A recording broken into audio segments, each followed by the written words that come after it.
હર હર મહાદેવ. તો આજે દિવસ છે રવિવારનો અને એમ હતું કે રવિવારના દિવસમાં આપણે ફૂલ્લી એન્જોય કરશું, આજની રજાને એન્જોય કરશું, પણ નસીબમાં નહોતું આજની રજા એન્જોય કરવાનું, કારણ કે સવારની 7 વાગ્યાની લાઈટ ગઈ છે, કાપ છે બપોરે 2 વાગ્યા સુધી.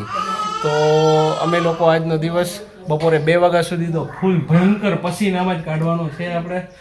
અને જો અત્યારે નાહી લીધું છે જીયાને ને જન્માઈને, તો અહીં ફરિયામાં જ ધડબડાટી બોલાવી હતી, અહીં નળમાં જ ફૂલ નાયા ઠંડા પાણીએ. પાણી ઠંડુ ક્યાંથી, ગરમ પાણી થઈ ગયું હતું. કાજીયન નાહવાની મજા આવે, પણ નાહીને ઊભા થાવ એટલે એવો ને એવો પસીનો વળે.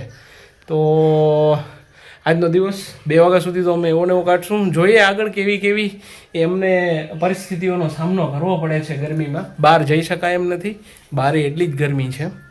તો જોઈએ કેવી રીતે 2 વાગે બપોરના. જન્મભાઈ અત્યારે જો અહીં બેઠા છે રસોડામાં, પાછળ પ્લોટ ખુલ્લો છે, મસ્ત હવા આવે છે, તો એ ગરમીનો અકળાઈ તો છે જ. જન્માઈ જમવાનું આ જો ફરિયામાં જ રાખીએ પ્લીઝ, બહુ ગરમી છે. એવું કરવું? હા, તો જમવાનું વાળો અહીં રાખીએ આપણે.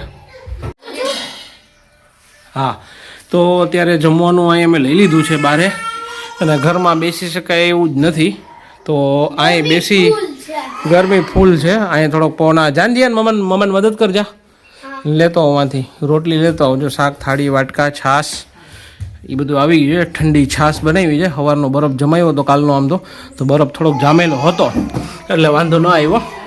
તો છાશ જુઓ તમે, ઠંડી ચીલ્ડ છાશ બનાવી છે. મસ્ત શાક બનાવ્યું છે ચોરી બટેટાનું, અરે થોડુંક સલાડ, કાકડી અને ટમેટાનું. જન્મે થોડો પકડાઈ છે. આવી ગઈ છે રોટલી, તો હવે અમે જમશું અહીંયા. જન્મભાઈ ખાઈ લીધું છે, પોતાના દાળ ભાત ખાઈ લીધા છે. અમારો વારો છે. હાલો, તો તમે લોકો પણ આજે દેશી ભોજનની આનંદ લેવા માટે આવી જાઓ. આરામે લોકો દીકરા, બસ બસ બસ બસ.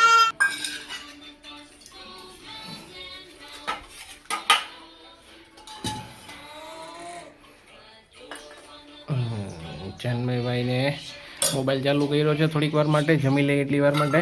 લાઇટ નથી, બહુ જ ઇરિટેશન આવે છે, એટલા માટે થોડોક એન્ટરટેન આપવું પડશે.